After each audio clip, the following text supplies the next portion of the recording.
on the third week. Okay, so before we go, let me pray for us. Lord God, thank you for today. Thank you for your beautiful creation. Ask that you work through us to deliver truth, and that we can be the beautiful handiwork you have created. In Christ's name, amen. I did ask Elizabeth to pray for it, and she says, no, it would be, dear God, forgive my husband for waiting to the last minute, and things like that. So anyway, that was pretty funny. That would have been great. All right, so this is a little, very abstract version of the tree of life.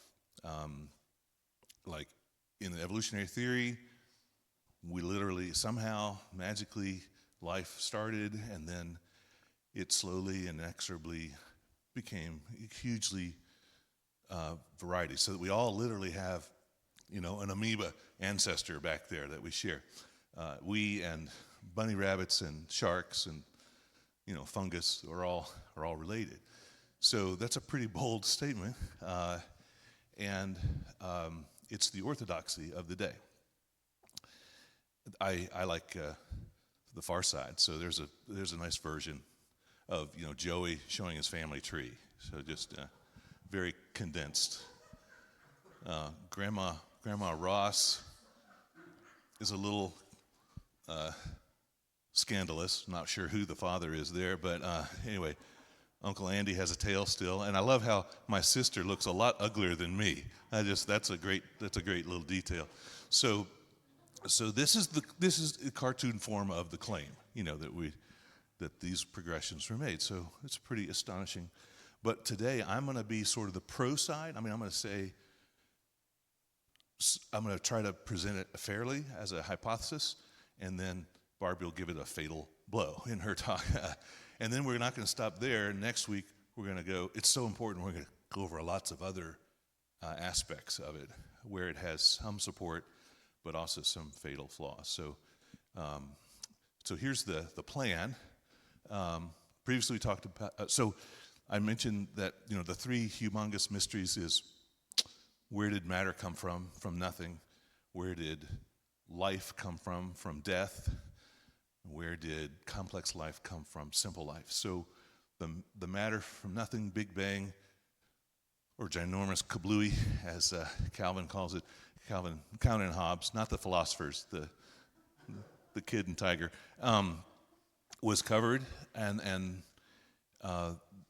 that's a very compelling argument for a first mover, something outside of time and space and the universe that created the universe. But one could be a deist if that were all because it looks like an enormously complex program was started, but not necessarily intervened with along the way. So that's something that's very different from the existence of life and the development of life, where it looks like science is leading us, just like the faith would lead us, to see pretty frequent interventions by God to make it possible. The origin of life would come next chronologically, but we're going to save that for last.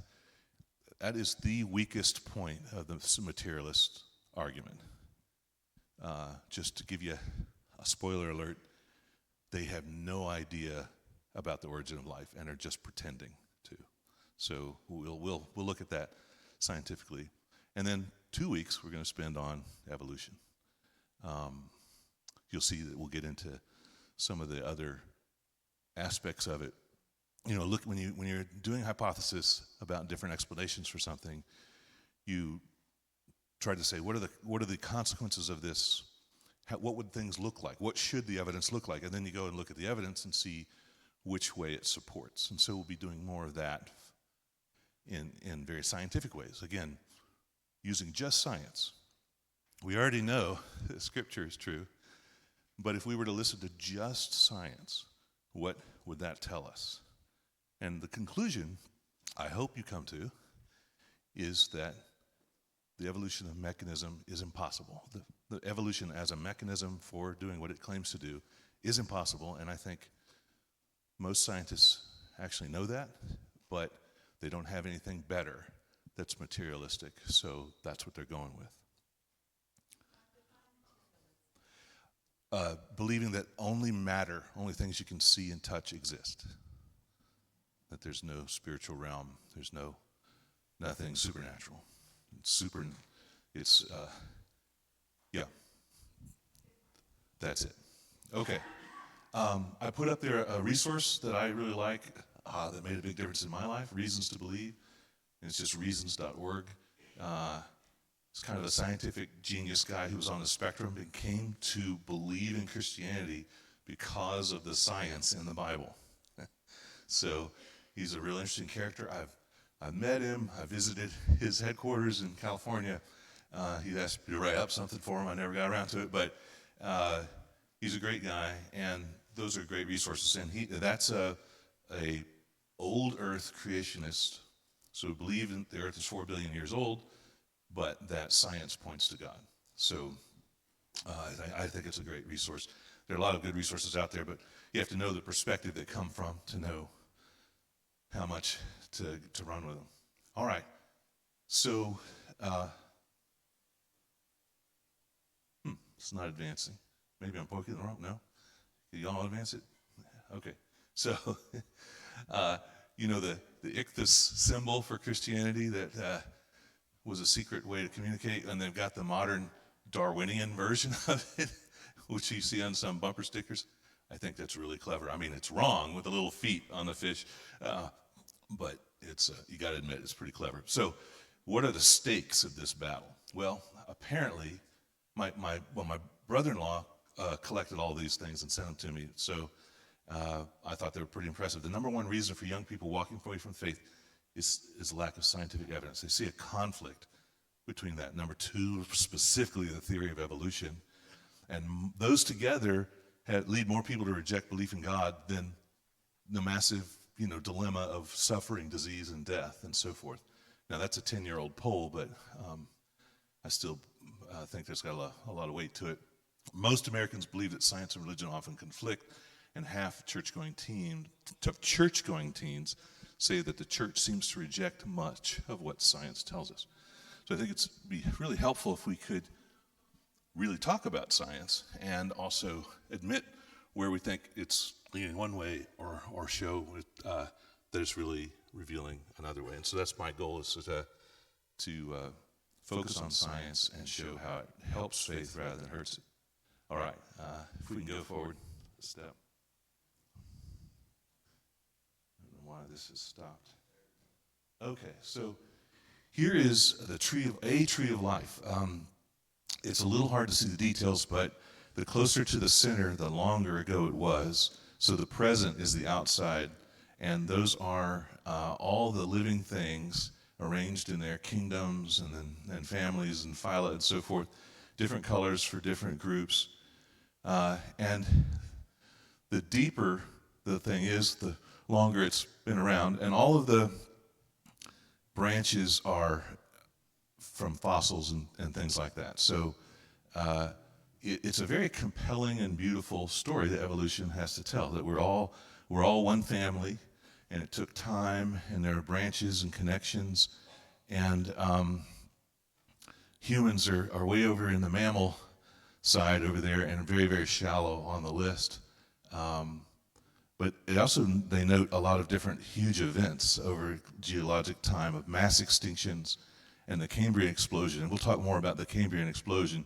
You can kind of see it if you look up in the middle and go to the right toward the fish. There was a huge introduction of new species and so forth, and that's actually a big, big problem for evolution. We'll talk about that. But you can see how this would be very compelling and persuasive, because these different critters are shown to be related, and it seems to be a constant cycle of new species arising and old disappearing, and you can all put it on one chart. And some of them are interactive, where you can see pictures of the critters and stuff like that. So giving evolution its props. First of all, I want to point out that we build decision trees like this all the time in data science. And if, for instance, if we were identifying everyone here and trying to rate their credit worthiness or something like that. You might have a question, well, do you make more than this money? Do you have more than this many kids? And you would have a way of relating all of us no matter what. It doesn't mean that one of us led to the other necessarily. It just is a way of showing relations between things. But they take the leap that these were causal. So we'll get back to that next week. But it's a formidable foe we're up against when they have a story that people want to believe. For whatever reason, they don't want the God hypothesis in their life. And this, I think one of the famous quotes about evolution is it made it possible for atheists to have intellectual peace. Like, it was the main difficulty in not believing in God was life on earth. So this provided an excuse for not, there was a way. So the stakes are really high. And that's one of the things you'll notice in arguments about evolution is it's taken as a given by the other side, not as something you can actually debate. And they will exclude you if you don't hold to the orthodoxy, and a lot of personal attacks and things like that. So whenever you see that, you're like, the facts might be something they're not confident in if they're resorting to bullying. So, all right, let's move on. So this is the theory of evolution. I wanted to call this the latest evolution of the theory of evolution.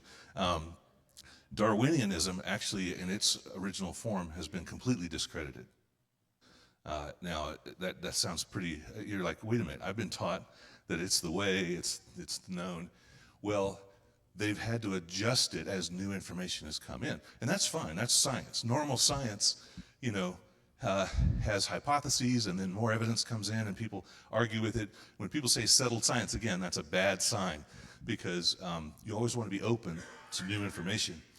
Just for instance, I was looking at Triceratops. I love Triceratops, right? And when they were finding the bones, they were trying to hypothesize where they were. And the first hypothesis was a big bison, a gigantic prehistoric bison, because they had the two horns. And then later, they realized they got a better skeleton, and they saw there were three. And eventually, there were 15 different species of Triceratops hypothesized. Well, today, it's 2. They've gotten more information. They've seen there's less variety than they actually thought. And the 2 are not that different. I mean, one has a little bit longer snout and shorter, over the eye spears, and the other one's the other way around. It's like, okay, those are different species. So, by the way, species is a very imprecise word. It's supposed to be, hey, if these critters can mate and have an offspring that also is fertile, then that would be a species. For instance, you can have a mule, but they can't have kids, so that would be a different species. A liger exists, a lion and a tiger, but they're different species because the liger can't have kids. So, but every single dog in the world is a member of the gray wolf species. So every dogs and wolves can interbreed, but so can coyotes, and they're a different species. So it's an imprecise term, species. And sometimes, of course, with extinct critters, they don't know if they would have fertile offspring or not, and they have to go by just how much they look alike and so forth. But anyway, the original version of this, vision of evolution, is you have to have some process that creates variation. If you're going to go from one thing to another thing, you've got to have a lot of variation. It can't all look like, if you had cloning, you would never have a different animal, right? So where does that variation come from? Darwin thought, like many did at the time, that it came from acquired characteristics. In other words, if you worked out and got really strong, your baby would be born stronger than normal. But that's completely discredited for a century now, that you can become really good at sewing and your baby would be better at sewing because of it, or any acquired characteristic or skill that you have. It has to be passed, because it was before they knew about genes. So when genetics came along, the theory of evolution took a huge hit because it was assuming a different method, and it was shown that inheritance was passed down through genes. Well, so they took off if we were talking about this, normally it would be there's Malthusian competition, fierce competition, stress from the environment to eat, survive, to have and descendants and so forth. There's natural variation there in the middle in a population. Some are bigger, smaller, stronger, faster. And then natural selection would sort it all out. The fittest ones would survive. It's sort of a circular reasoning. How do you know they're fit? Because they survive. And the fitter they are, the more likely they are to survive. But anyway, you can imagine that certain characteristics would lead to a better chance of survival versus others. And that this micro changes that came from this kind of adjustment would eventually lead to something very different. So, but they originally had another thing coming in that was acquired characteristics. So that's been cut off, and instead on the right-hand side in the middle comes gene things. And there's the Mendelian inheritance. Gregor Mendel was the monk who studied beans, plants, and basically came up with a theory of genes. That's where you have dominant and recessive genes. And so simple things like eye color or hair color or widow's peaks or things like that in humans are basically described, pretty much linked to one gene. And so those things are either all in or all out, and so there's not that smooth variation that Darwin assumed, where it was some sort of mix of two different drinks you would mix together, and it was either one or the other. But with genetic variation, they eventually realized there's sometimes very complex combinations of genes that lead to certain outcomes like height. Height is affected by a combination of a whole bunch of things. And so that does give you more of a real number rather than an integer type of thing. And so they just changed their definition of evolution and it was back. All right, and so this is the current one, that change comes from mutation. That's the bottom line here. So you've got to have some mechanism for variety creation, and then you have a culling mechanism created by the stresses of survival. And from those two things, you eventually get better and improve the species if possible. All right, let's do the next one. So mutation is the source of variation. Now this slide comes from Dr. Bill Basner, who's a professor of data science at UVA. He's a great guy. He's also an elder at Blue Ridge, and he has done some excellent work in this field. I'll even show you a journal article he wrote, which is very, very hard to get anything that's even slightly anti-evolution published. So you can be really proud of that, and it's had many citations. So, but he pulled out these quotes that just say the consensus today on the biological side is that all the variation that's required for evolutionary change comes from mutation. All right, and so a way that might work, let's look at the next slide, is if you have a population, this is Bill's slide again, you have some population out there in the woods of frogs, and some are, I guess those blue frogs are just not gonna, they don't have the same strength or vivaciousness that the green frogs do. They're not gonna live as well. So you can imagine a mix of different kinds of critters and how the stresses of the environment might make a change. All right, let's go to the next one. So you start out with a first generation of frogs, okay? And let's assume that they have mutations that are equally likely to be positive as negative, and you would get, that's their average or mean fitness. The fitness is more fit on the right and less fit on the left, all right? And then they have kids, each one. There's some more kids, come, next one. Okay, so you get this distribution of offspring, and their average fitness is the same as the parents. If we go forward one. No different. But the environment comes in and wipes out mostly weaker ones. And that leaves you with a population that's skewed a little bit to the positive side. Let's go forward again. And so that is how it could plausibly work. Everybody has a range of offspring. The weaker ones mostly get eaten up, and you can improve the population over time. Okay. Let's go to the next one. Or is that the last one? Okay, that's it. So now I'm setting up our fantastic guest presenter. Thanks. Boy, I wish this would advance. Oh, it's going to work. Okay. So thanks, John. He really set up the stage for what I want to talk about. And I am a biologist. And as John said, one of the greatest challenges in comparing science and faith is evolution. I know there's many ways to approach the topic of addressing evolution. John has talked about some of them, and he will talk about more. Things like fossil records and chemistry, geologic strata, astrophysics.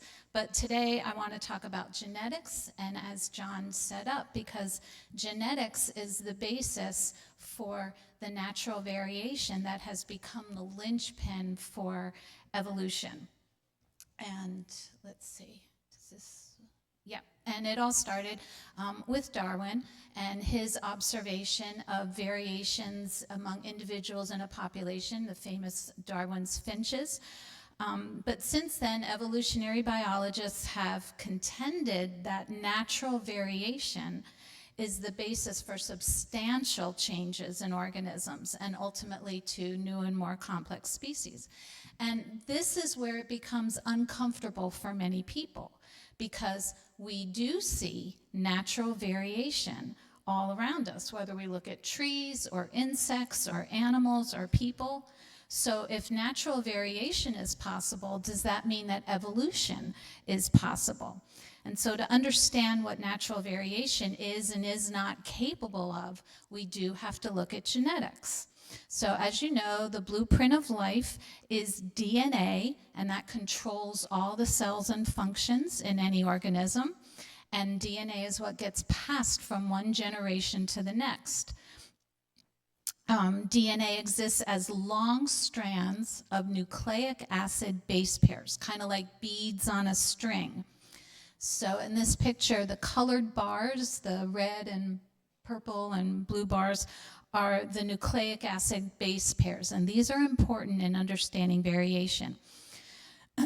So linear sequences of nucleic acids are called genes, and each gene has the specific instructions for one kind of protein.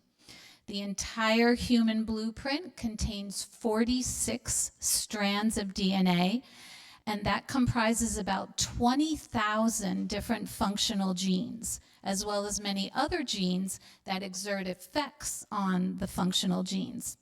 And the entire blueprint is found in every single cell of our body. If you took the DNA from one single cell and stretched it all out, it would be about 2 meters long, 6.5 feet long of DNA in every single cell. So to save space, those long strands are coiled up into tight bundles called chromosomes. And we have 46 chromosomes total, 22 pairs of somatic chromosomes or body chromosomes, and 1 pair of sex chromosomes. And every time a cell divides into daughter cells, the DNA has to be copied so that each new cell also has a complete blueprint. And this process repeats itself billions of times in our body every day because of the vast number of cells that we have. So as a minor aside, in this picture, both top and bottom are karyotypes, or the chromosome picture of a normal male. And if you look closely, you notice there's a difference between them. In the top one, every single chromosome is a single bar, and there are 46 of them. In the bottom picture, it actually looks like the chromosomes look like X's, or maybe small pairs of pliers. And if you count them, it looks as if there's 96. And so somebody could look at this and say, wait a second, what's happened here? We've acquired new chromosomes. This is an adaptation. Maybe this is why evolution works. And the simple answer is that no, the top picture represents chromosomes as they exist in their normal state throughout the majority of the life cycle of a cell. And in the bottom picture, the DNA has actually replicated itself. And so every chromosome has an identical copy attached to it. And this is right at the moment before the chromosomes are separated from one another to become daughter cells. And the reason that I am pointing this out is because this is an example where you might understand one thing about some fact of science, say, oh, chromosomes are single strands, but you might come across information, particularly out on the internet, that says, oh, look at this, there's additional chromosomes, and this could be evolution. And it can really be confusing, but I just want to point out that sometimes there are very simple explanations for what science or the internet tries to throw at us. So one way to think about DNA is to imagine a book. So the entire DNA genome is like a book. And there's an entire book in every single cell of our body. Individual chromosomes, like what we see here, are like sentences. The genes are the words, and the nucleic acid base pairs are like letters in the words. So our written alphabet has 26 letters, but DNA only has 4 letters, 4 nucleic acid base pairs. And this entire DNA blueprint has about 3.2 billion nucleic acid base pairs. And it takes each cell about 8 hours to copy all those base pairs. Now that would be like us being tasked with making 1,000 copies of War and Peace in 8 hours, 1 letter at a time, without a backspace key or autocorrect. And yes, I did the research on how many words there are in War and Peace, and I did the math. So this is a valid analogy. Now, of course, if you or I attempted that task, we would make a bunch of typos. And in the process of copying 3.2 billion base pairs, of course, mistakes can happen. And we call these mistakes mutations. And there are lots of different kinds of mutations. So to illustrate these, let's think about a literary model. So this sentence would be the equivalent of a normal chromosome. Now, a substitution mutation is where one single nucleic acid is put in place of another nucleic acid. You can have an insertion where an extra nucleic acid is just dropped in where it doesn't belong. You can have a point deletion where one nucleic acid is accidentally omitted from the sequence. You can have a duplication of a string of nucleic acids. You can have, I want to make sure I'm on the right one. Yeah. You can have a chromosomal deletion, and that's where an entire section of a chromosome breaks off or is omitted for a variety of reasons. Then you can have an inversion, and that's where one section of a chromosome or the DNA strand breaks off, but then reattaches itself upside down or backwards. And then the most significant mutation is a translocation. And that's where 2 completely different chromosomes have parts of their chromosome switch places with a completely different chromosome. So sometimes mutations are very small and neutral. Just like your brain can fill in an H between the T and the E without really even thinking about it, so also a lot of point mutations don't have any kind of impact on the cell. But in some mutations, particularly the inversions and the translocations, they can have significant impact and dramatically change the function of the cell. So just like our word translocation basically created nonsense. We've lost the normal meaning of the sentence. So too, negative mutations can cause cells to lose their normal function. And that leads to disease and even death. So my point in showing all these silly sentences is that when it comes to DNA, a lot can go wrong at any point in time. And very close to 100% of mutations, those mistakes in copying DNA, are actually detrimental. They're not improvements to the DNA. How many times have you made a typo and it actually created a more beautiful synonym for the word you were trying to type? It doesn't happen. And just to be clear, detrimental mutations are not created by God. Mutations occur randomly because we live in a broken world, separated from God's perfect design. Mutations can also occur because of environmental or chemical or viral damage to DNA. And again, that's the result that we're in a world that with the outcome of mankind's sin. So going back to our chromosomes, let's talk about natural variation, because that's the linchpin for the idea of evolution. As we saw before, all our chromosomes exist as match pairs, 2 kinds of each chromosome. They're called homologous chromosomes, and that's why they're arranged in pairs there based on size and the banding structure. There are genes on each chromosome of a pair that code for the exact same protein. And the matched genes are called alleles. They might be identical versions of the gene, or they might be slightly different slightly different versions of the same gene. It's kind of like having 2 translations of the same Bible verse. These allele variations are what create all the visible variations that make us unique individuals. We all have 2 eyes, 1 liver, 2 ears, but some people have light blue eyes and a 45-ounce liver and attached earlobes, and other people have brown eyes and a 48-ounce liver, and that's really what a liver weighs, and longer detached earlobes. Different combinations of alleles creates variation in all kinds of physical characteristics. So natural variation does exist. It's normal, it's good, it's been created by God.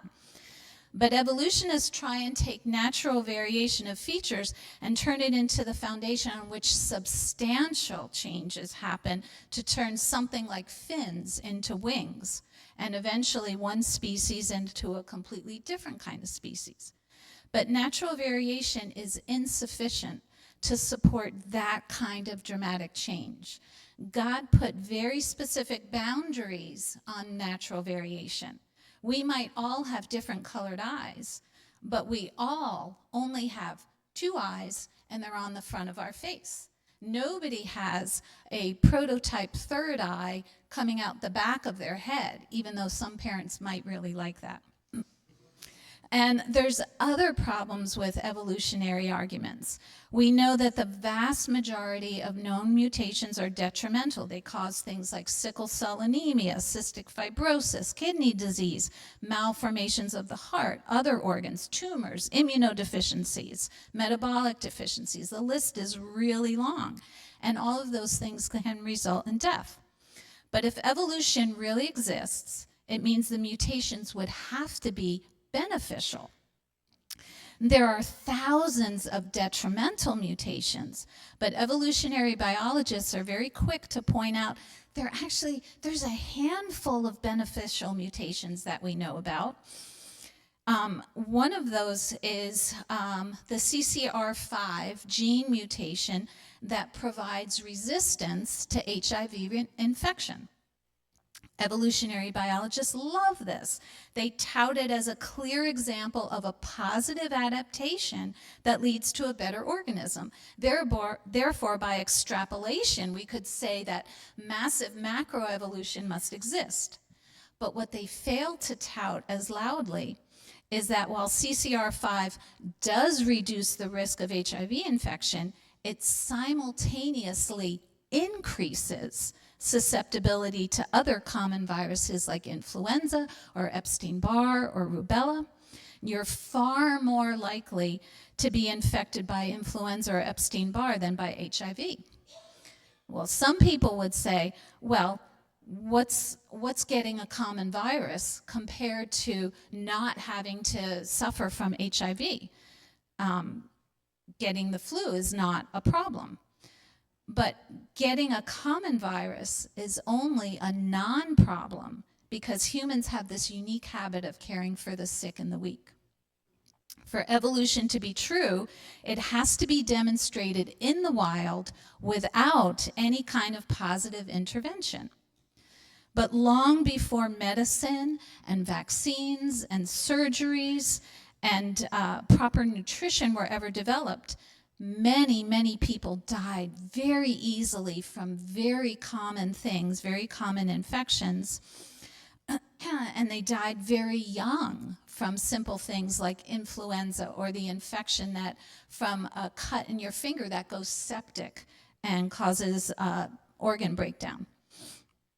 So even if one of those people had a beneficial mutation like CCR5, it would have been eliminated by disease and death from the gene pool before it could be passed on. So intervention can really play a big role in the survival of a species. Another problem with evolution is that for any beneficial mutation to be passed on in the gene pool, the mutation must occur in a germline cell. Germline cells are what make egg and sperm, and they are the only cells that are able to pass on DNA to offspring. Now, while every single cell in our body contains the entire human blueprint, if a cell in your toe randomly generates a mutation for CCR5, it doesn't matter because that toe cell is not what makes egg or sperm. So the mutated gene in your toe can't be passed on into the next generation, can't be inherited. But even if a rare beneficial mutation does occur in a germline cell, it still only has a 50% chance of making it into an egg or sperm and ultimately into a new embryo. And that's because egg and sperm cells are unique in that they only have half of the full chromosomes of the germ cells. You get half of your chromosomes from your father's sperm and half of your chromosomes from your mother's egg, and they combine to form the full complement of 46 chromosomes. So there's a lot of hurdles for beneficial gene mutations to overcome in order to make substantial improvements to an organism. The mutation has to take place in germline cells. It has to make it into the winning egg or sperm, and the individual with the beneficial mutation has to survive in order to pass it on. There are hundreds of ways to die when there is no intervention. There's illness, there's injury, there's tumors, there's cancers, there's abnormalities of anatomy like the heart or the kidney, toxins, environmental exposure. The idea that slow, random, beneficial changes could dodge this entire gauntlet of negative forces is really remote. Additionally, but wait, there's more. Additionally, for evolution to actually occur, a random beneficial mutation in the germline cells would have to be followed in the next generation by another random beneficial mutation of the exact same gene out of 20,000 genes, functional genes, in that generation's germline cells, and on and on and on in order for the cumulative changes that would be needed for evolution. And it's not one single gene that transcribes for something like a fin. There are multiple genes that control the skin and the bone density and the musculature and the innervation. So there are many, many genes that each one has to have a sequential, positive, beneficial mutation in them in every single germline cell. The odds of all of these things aligning are about 1 in 10 to the kaplooey. If you're wondering what a kaplooey is, there you go. So even if you don't understand anything about genetics, I hope that you will have a little more confidence that genetic variation is not a foundation for evolution, but it's a God-created feature that brings variety and beauty to all living creatures. Not everything you read or hear about evolution is sound. There are significant gaps and problems with the plausibility of the evolution arguments. Evolution arguments can sound convincing, they can seem airtight, but remember there are always other very sound explanations for what we see that line up with both science and faith. But most importantly, I want you to see that science and faith do not have to conflict. Science used in the right way opens the door to seeing the beauty and complexity that God spoke into his creation. And everything about our bodies and how DNA works is a magnificent example of God's intentional design. It's not due to random evolution. I'm both a biologist and a Christian. And as I balance those two things, my motto has become, my faith in God explains everything that I see in science, and science supports everything that I believe by faith. And by the way, this is a chromosome. The blue is chromosome. The red are spindle fibers that are getting ready to pull apart the paired chromosomes. So thanks for listening, and give it back to John here.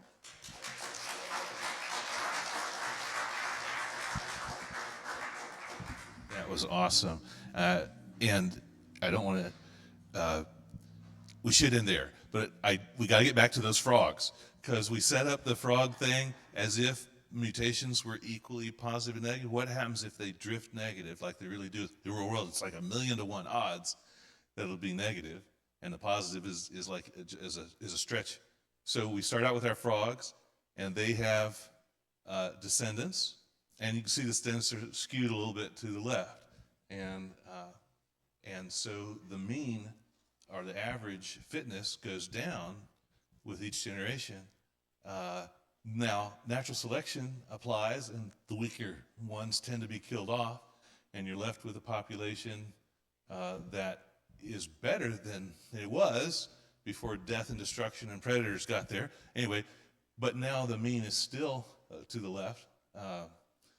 See, I went the wrong way there. It's working for me now. Okay, so the mean is still to the left, so your populations actually get worse over time, cumulatively.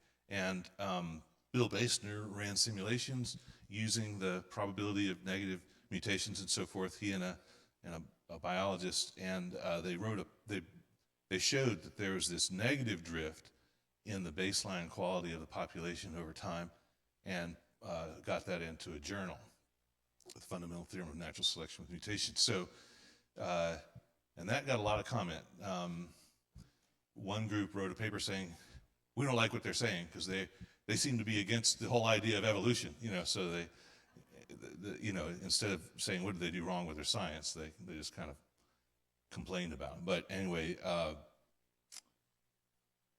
and then just to back up what Barbie was saying, there's some Wikipedia picture of the different chromosomes and all the negative effects of there being a mutation on that chromosome line.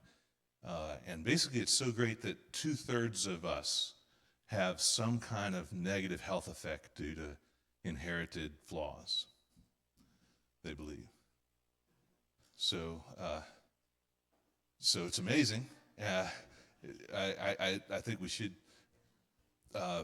we'll stop recording right now but there's time for maybe 1 or 2 questions for Barbie.